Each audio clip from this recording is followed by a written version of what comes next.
हमने कहा बेटा कि हमारे डीएनए के अंदर केमिकल नेचर कैसा उसका एसिडिक होता है और उस पर चार्ज कैसा होता है, नेगेटिव होता है। ये क्वेश्चन पूछा जाए हमसे, सर क्यों? हमने उसके तीन कंपोनेंट पढ़े, शुगर, नाइट्रोजनस बेस और फॉस्फेट। तो क्या है जो उसके नेचर डिसाइड कर रहा है? तो वो है फॉस्फेट। जो फॉस्फेट की फॉर्म है ना, उसका नाम है बेटा जी फॉस्फोरिक एसिड। और वो किस फॉर्म में होता है बेटा? H2PO4 नेगेटिव की फॉर्म में। और ये क्या है? उसका डायग्राम है। अब सोचिएगा, आप एक एसिड को ऐड कर रहे हो, एक एसिड को ऐड कर रहे हो और पूरे न्यूक्लियोटाइड पे ऐसे अगर एसिड बैठी होगी बेटा जी यहाँ पे, तो वो कुल मिला के केमिकल नेचर भी कैसा होगा? एसिडिक होगा। और इस तरह से अगर नेगेटिवली चार्ज की चीजें ऐड करते जा रहे हो तो उस पर चार्ज भी कैसा आएगा बेटा जी? यहाँ पे नेगेटिव आएगा। तो आपको याद रखना है, DNA is acidic in the nature and negatively charge due to the presence of the phosphate, due to the presence of, यही उसका रीजन है। आप कहोगे सर ये बात क्यों हम समझ रहे हैं फिलहाल यहाँ पे? देखिए इसके यहाँ पे वर्ड आता है बेटा जी हमारा यहाँ पे कंडेंसेशन। वर्ड क्या आता है? तो जरा वर्ड को समझिए। अभी गुड़िया हमारे डीएनए के ऊपर चार्ज है बेटा नेगेटिव, वो बेटा जी एसिडिक इन द नेचर है। और हमारे डीएनए की लेंथ होती है 2.2 मीटर। 2. अब 2.2 मीटर का लंबा डीएनए एक माइक्रोमीटर की सेल में समाया हुआ है। तो सीधा तो समाया नहीं होगा बेटा जी यहाँ पे, वो कैसा होगा? हाईली कंडेंस फॉर्म में होगा। और डीएनए जिस फॉर्म में प्रेजेंट होता है हमारी सेल में, उस फॉर्म का नाम होता है क्रोमेटिन। क्या नाम होता है उसका? ठीक बात है। तो हम जरा वो वर्ड आपको समझा रहे हैं क्या होता है।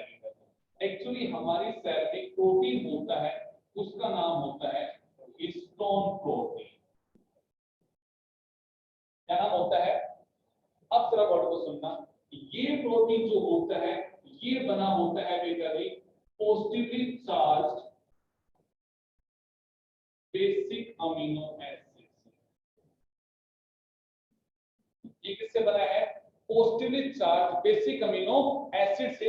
अब जब अमीनो एसिड पढ़ोगे तो वहां इसको फिर दोबारा बातें कर लेंगे आपके साथ में। अभी फिलहाल नाम जान लो बेटा जी, तो दो अमीनो एसिड्स होती है बेटा जी यहाँ पे, लाइसिन और आर्जिनिन। क्या नाम होता है? लाइसिन और आर्जिनिन। ये दो ऐसे अमीनो एसिड है तो जिस पे चार्ज कैसा है बेटा जी? पॉजिटिव है। और उनको कैसी केमिकल नेचर में? बेसिक है। तो मैं पूछूंगा अगर ऐसे अमीनो एसिड से ही प्रोटीन बना होगा तो उस प्रोटीन में भी चार्ज कैसा होगा? पॉजिटिव। और वो भी केमिकल नेचर में कैसी होंगी बेटा जी? यहाँ पे बेसिक होंगी। हाँ या ना बेटा जी? तो हम ये कहते हैं बेटा जी हिस्टोन प्रोटीन के टाइप होते हैं बेटा जी। आपने कहा सर इसका टाइप होता है H2।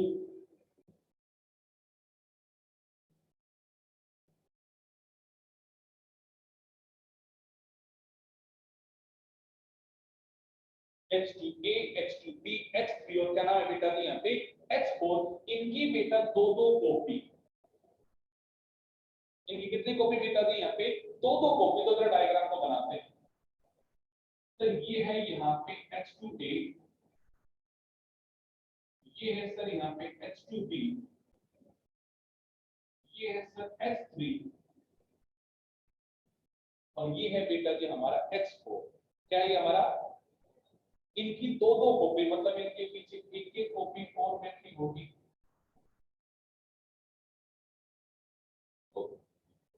तो ये क्या बन गया? Histone octamer. क्या बन गया?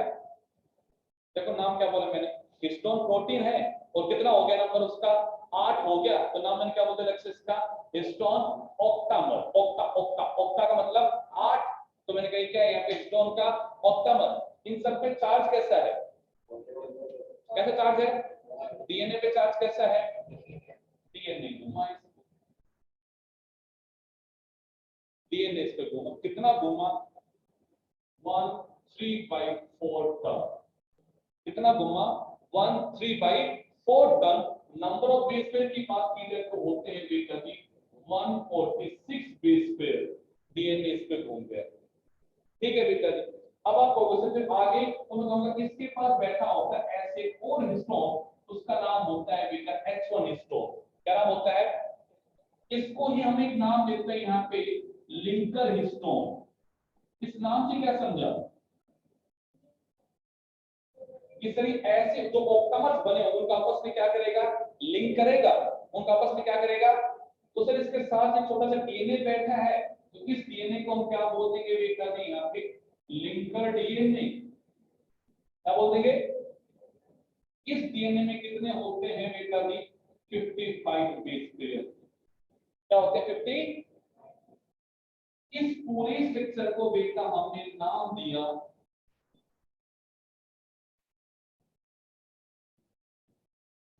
न्यूक्लियोसोम। क्या नाम दिया हमने? तो मैं आपसे पूछ, nucleosome is made up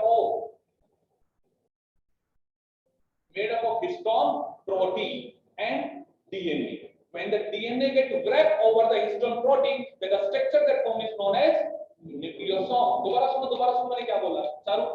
When the DNA get wrapped over the histone protein, then the structure that form is known as nucleosome. ये दो चीज से बना है मेरे बच्चा, हिस्टोन से, साथ में क्या है बेटा यहाँ पे डीएनए है। ये है हिस्टोन का ऑक्टामर जो बना है इनसे, और ये है मेरा H1 जो अगले हिस्टोन ऑक्टामर से उसे क्या कराएगा, ज्वाइन करवाएगा। ऐसे करते करते आपका दूसरा डीएनए में ऐसे स्ट्रक्चर्स होंगे, हाँ या ना? अब जरा नाम को बताना, मैंने आपको पढ़ाते टाइम पे कहा था कि डीएनए में ये चीजें हमें कनेक्ट करनी है, एक बार तो जरा कनेक्ट करो। आपने कहा सर डीएनए में बैठा होता है chromatin. Hello hello hello, DNA में आ जाओ दोबारा से, न्यूक्लियस सेल ऑफ में आ जाओ। न्यूक्लियस में क्या बैठा था? क्रोमेटिन। नाम देखो, नाम क्या बोला था हमने यहाँ पे, क्रोमा वर्ड का भी क्या मतलब था, कलर। क्रोमा वर्ड का क्या मतलब था, कलर। टीन मैंने कहा था प्रोटीन। टीन बोले तो फ्लेमिंग ने पहली बार स्टडी किया था क्रोमेटिन को, बताया सारा अक्षर आपको यहाँ पे कि chromatin get stain with the basic dye. किससे स्टेन होता है? क्योंकि डीएनए का नेचर कैसा होता है, एसिडिक है, तो it get stain with the basic. अब सोचो आप इस पे बेसिक डाई डालोगे तो डीएनए क्या हो जाएगा, यहाँ पे स्टेन शो करेगा बेटा जी। तो आपने कहा सर तभी तो नाम आया था डीएनए का, क्या बेटा जी यहाँ पे क्रोमेटिन। तो हमारे सेल में डीएनए नहीं रहता, हमारे सेल में क्या रहता है, क्रोमेटिन होता है। क्या होता है?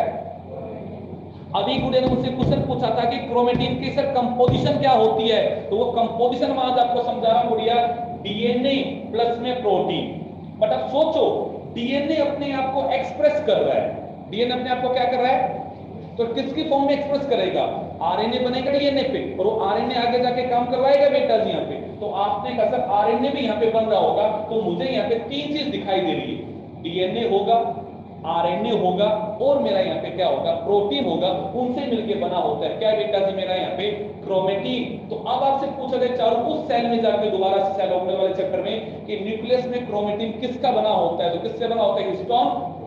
कौन कौन सी हिस्टोन से बना होता है, H2A, H2B, H3, H4 and क्या है बेटा जी H1 है, जिनसे मिलके बना होता है क्या बेटा जी हमारा क्रोमेटिन।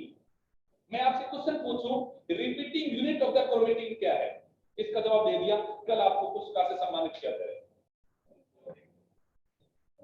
क्रोमेटिन की रिपीटिंग यूनिट क्या है, जो इसका जवाब देगा उसको कल पुरस्कार से सम्मानित किया जाएगा। एकदम सही आंसर, वो देखो पुरस्कार पुरस्कार होता है। एक बात बताओ, हाँ हाँ मैं बात कर रहा हूँ, उसके बाद देना आपका जवाब तक बोलते हैं। यदि न्यूक्लियोसोम बार बार रिपीट होता जा रहा है तो एक बड़ा स्ट्रक्चर बन रहा है। आप कहते हो सर हमने कहा था ये हमारा न्यूक्लियस है, इस न्यूक्लियस में इस तरह से हमें थ्रेड लाइक स्ट्रक्चर दिखाई दे रहा है, और हमने बच्चे से कहा कि ये एक्चुअली क्रोमेटिन है। तो मैं कहूंगा क्रोमेटिन किससे बना है, सर ये न्यूक्लियोसोम बार बार रिपीट होकर जुड़ता जा रहा होगा, क्योंकि जोड़ने वाला कौन है बेटा यहाँ पे H1 है, और सर इससे क्या बना होगा, हाँ या ना? मैं इसी के कोड नाम रखता हूं बीड्स ऑन स्ट्रिंग। क्या नाम रखा, नाम तोड़ो बीड्स ऑन स्ट्रिंग। आपने कहा सर बीड्स का मतलब है मोती, एक मोती क्या है, ये एक मोती है, ये बीच में छोटा सा क्या है, धागा, फिर मोती धागा मोती धागा मोती धागा मोती धागा टूटते जा रहे हैं, हाँ या नहीं? क्रोमेटिन को आप बीड्स ऑन स्ट्रिंग कह सकते हो? जल्दी से बोलो ये ऑनलाइन वाले, क्या आप क्रोमेटिन को बीड्स ऑन स्ट्रिंग कह सकते हो? Yes sir. वंस कशिश, यस सर। आपको हम ऐसा समझाए बच्चा कि अगर ये एक मोती है और ये एक धागा है और यही चीज जुड़ते जुड़ते जुड़ते जुड़ते पूरा स्ट्रक्चर को बना रहा है बेटा जी, तो मैं कहूंगा मुझे दिखाई दे रहा है वो क्रोमेटिन है, उसमें जगह जगह पे क्या पूरे बेटा जी, यहाँ पे मोती पूरे हुए हैं, तो मैं कहूंगी क्या है बेटा जी, आपका बीड्स ऑन स्ट्रिंग स्ट्रक्चर है। क्या है? बीड्स ऑन, पक्का? तो इसे आप बीड्स ऑन स्ट्रिंग कह सकते हो, क्रोमेटिन कह सकते हो, कि सर वो इन सब से बना होगा हमारा, और ये स्ट्रक्चर होता है बेटा जी हमारा डीएनए का, हमारी एक सेल में जो कि नॉन डिवाइडिंग सेल है। क्या सेल है बेटा जी? नॉन डिवाइडिंग सेल है। जब डिवाइड होता है तो आप ये कहते हो सर यही आगे जाके कंडेंस होके क्या बनाता है? क्रोमोसोम बनाता है। तो हमने एक नॉन डिवाइडिंग सेल की बातें की बेटा जी, उस सेल में डीएनए किस फॉर्म में होता है? क्रोमेटिन की फॉर्म में होता है, ये उसका स्ट्रक्चर होता है। न्यूक्लियोसोम क्या होता है पता लगा? एक और अच्छा सा कैलकुलेशन आपसे करवा देते हैं, इस पे भी क्वेश्चन आप टैकल कर सकते हैं। इस पूरे स्ट्रक्चर में कितने बेस पेयर है अप्रॉक्स? यानी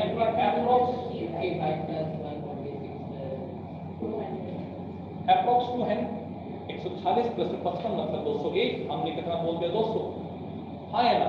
क्वेश्चन ये कहूं मैं आपसे, ह्यूमन डीएनए में कितने बीड्स प्रेजेंट है? लेफ्ट निकाल के डिवाइड कर देंगे। आपके को ये पता याद रखना रहता कि हमारे डीएनए में टोटल बेस पेयर कितने हैं बेटा जी? कितने हमारे पास बेस पेयर प्रेजेंट? और आपने कहा सर यहाँ पे कितने बेस पेयर लिखते थे? 140, यहाँ कितने से चालू बेटा? 55। तो सर एक पूरे स्ट्रक्चर में 200 बेस पेयर लिखे हुए हैं, टोटल डीएनए में कितने बेस पेयर है? इतने बेस पेयर है। तो मैं ऐसा करता हूँ, इसे डिवाइड कर देता हूँ 200 से, 2 से ये कहता 3.3, 2 0 से ये कहता, तो इसका मतलब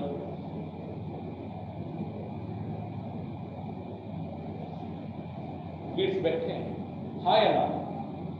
कैलकुलेशन आसान है। तो देखो ये कैलकुलेशन आपको आपके किसी पेपर में दिख जाए, नंबर ऑफ द न्यूक्लियोसोम कितने बैठे हैं, या वहां पे कितने बीट्स के नंबर, ऐसी बात हो जाए, या फिर क्या सा डीएनए की लेंथ होगी, आपको पता लग जाए। यहाँ पे ये छोटी छोटी बातें सारी कवर करनी है मेरे भाई, यहाँ से आपसे पूछी जा सकती है।